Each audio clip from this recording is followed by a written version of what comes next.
Welcome back to K5J Gaming, and today I have a healer build. This does involve completing the raid at least once or twice, but once you do that, once you get in a good raid group and you complete that running your healer build, you'll be able to get some of the pieces that I'm about to show you, and you'll be able to do M1s, M2s, and M3s and complete the raid at all times and really run through any content with the game as a healer. First, I'm running the imbued cloth hat of the century. Now, I would like to swap this mask out with this mask, with this headpiece. I like this headpiece obviously because it gives me enchanted ward and refreshing, and then I can move the talent either beacon or purity of light. I run purity of light. I'm not against beacon, but I think purity of light helps in a group setting when you're running these things, and enchanted ward obviously, and then I'll have refreshing. So once I'm able to get a armor matrix, I'll be able to move and put purity of light over here, and then I'll have enchanted ward, refreshing, and purity of light, and that'll be a perfect mask. I won't have to change anything. But you definitely want the talent purity of light on your piece, and you want to run enchanted ward, and you want refreshing. Obviously you want to run in light gear, so either constitution or focus, it wouldn't matter. Next I have the imbued infused silk robe of the century. It has enchanted ward and health. That's the only reason why I'm running this piece, to be honest with you. It has enchanted ward and health. Once I get a hoplite chest, I'm gonna be able to switch, and I'm probably want to go for all hoplite gear for right now. As you can see, I have the hoplite hand covers, which gives me enchanted ward, refreshing, and power breaking. And once I get another armor matrix, I'm going to switch this to refreshing, and I'll be 4 out of 4 on my refreshing gear. So that's one of the things I want to do, is get the whole hoplite hand covers and get the whole hoplite gear set. Right now I got the attuned leather pants as my artifact. I have refreshing on it, elemental aversion, and I have fortified sacred ground, which I have it twice, which I have it stacked up over here as well, and I'll get to that, which was bad. So what I'll do is I'll put mending protection on this piece right here, and I'll be able to, or I'll have beacon, depending on which one. That way, if I did want to switch out between purity of light and beacon, I'll be able to switch out to either one of those, and I don't have to move any talents, or I don't have to get another gear piece to switch out to have either mending protection or purity of light. So that's what I'm going to get on my pants. I definitely want to change that out, but I have refreshing, elemental aversion, and I have another elemental damage absorption and gem in it as well. This piece, you need it. I don't know how you would not do attuned leather pants as a healer. Some people might want to run something different. I just prefer to I prefer the attuned leather pants, and obviously with a gear score of 725, you can't go wrong. My boots, this is the one. If it would be a perfect roll if I had enchanted ward in there, because it would have been enchanted ward, health, and refreshing on there with another elemental damage absorption gem in it.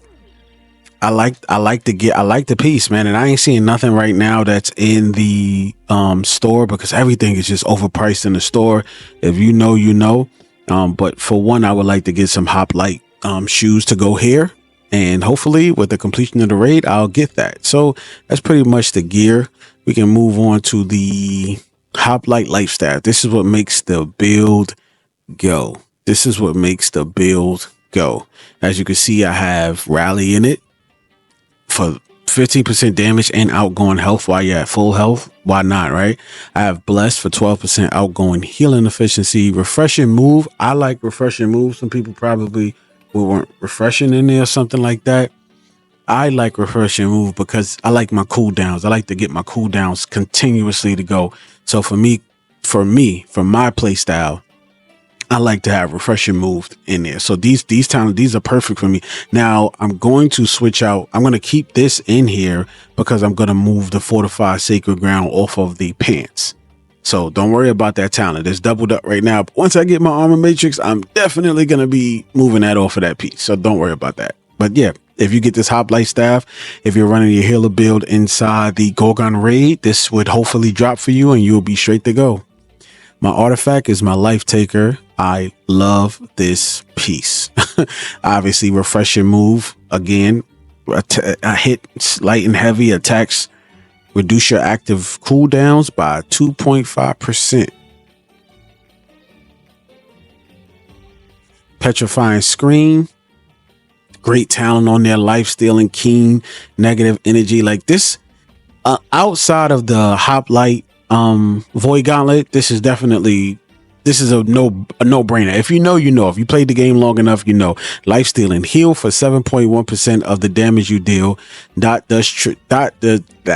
Does not trigger off persistent damage or dot effects. Look at me. 7% crit on critical hit chance. Keen, Negative Energy. Your ranged attacks inflict disintegrate for 8 seconds on both weapons. 1 cooldown, and if your dexterity attribute is higher, replace your base weapon scaling with dexterity. Not really using that because I'm not really using nothing with no dexterity, but Petrifying Screen, Refreshing Move, Light Stealing, and Keen. Like, why wouldn't you want to run this piece, right? From a heart rune, I'm running Grasping Vines. I think that's like a no-brainer. Everybody's running Grasping Vines right now. So that's what I'm running in my heart rune. Hoplite Amulet, Divine, 10% health from all incoming healing effects. I probably would want to change that because I'm the one doing the healing. So I'll probably put something else on there. I'm not really too sure yet what I will put on there. Unimpeded potency of slows you are on you reduce. Like this right here is perfect because you're always going to be exhausted and you're going to move slow. So this kind of helps you. It's reducing your moving slow once you start to lose all your stamina. So this is perfect.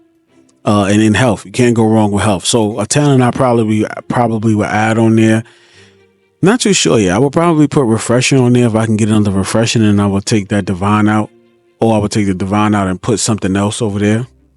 So, but yeah, that's my 725 Hoplite ring. Y'all see where I'm going? Hoplite, complete the raid. The Hoplite ring, I have a physical damage absorption gem in there.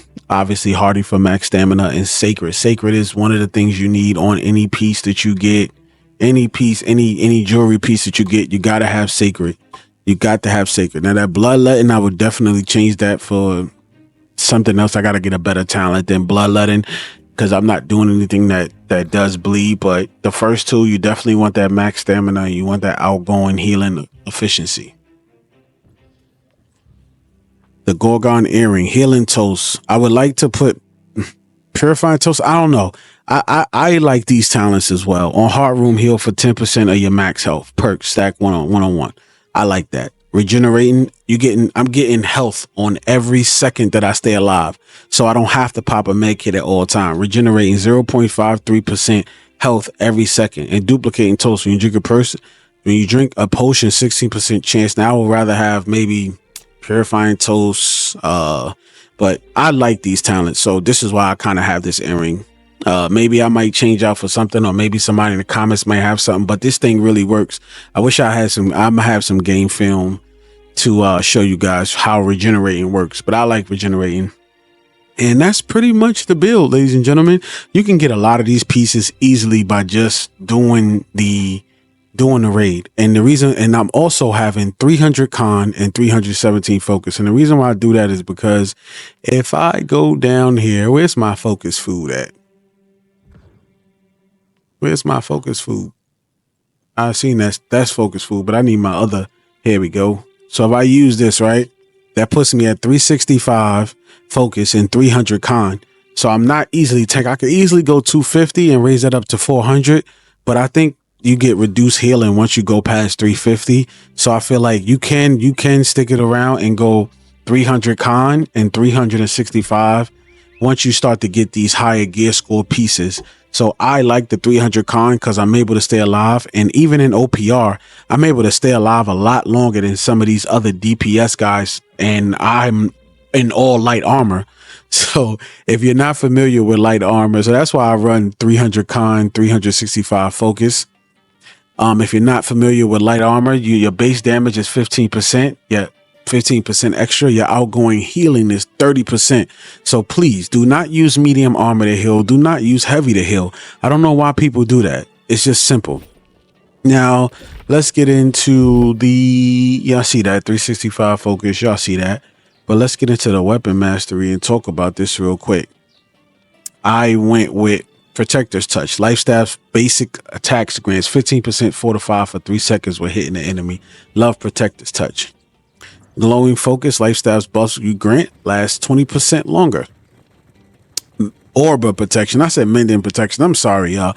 Orb protection. Orb protection. Orb protection. I don't know why I keep saying mending protection, but yeah. Orb protection. This is what I run. I like it. Protector's blessing. Shared protection. And Aegis. So I like that one. Now, if you want to switch this one out, right, I would go with beacon. You can go take the whole beacon tree down. If you want to just take these 4 out, 1, 2, 3, 4, and switch it for these 4 over here. Keep everything else the same. Just keep everything else the same.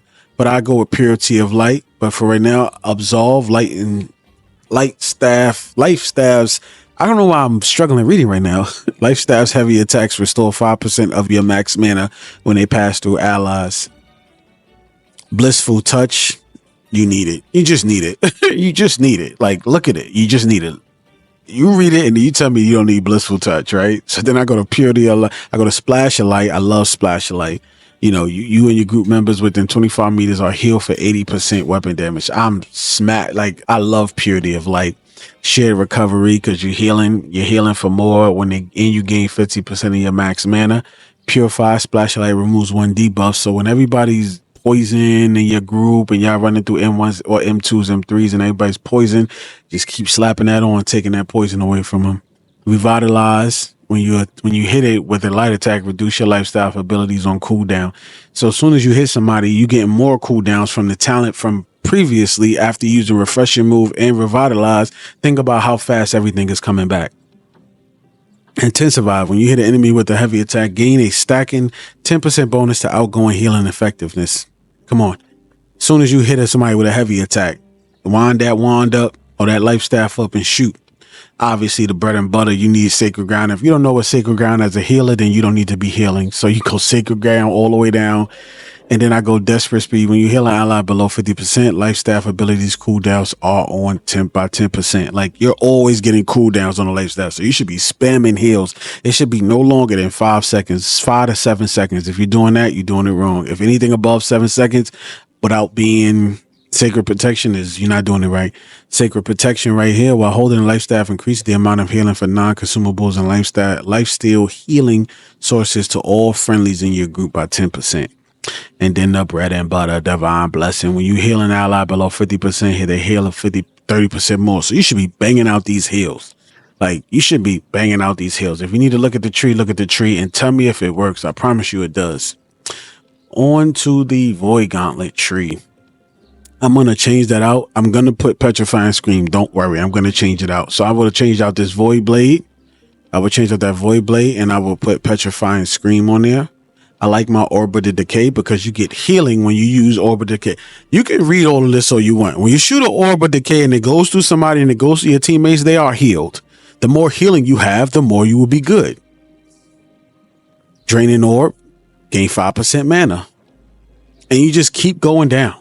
And you keep going down. Take all the orbs.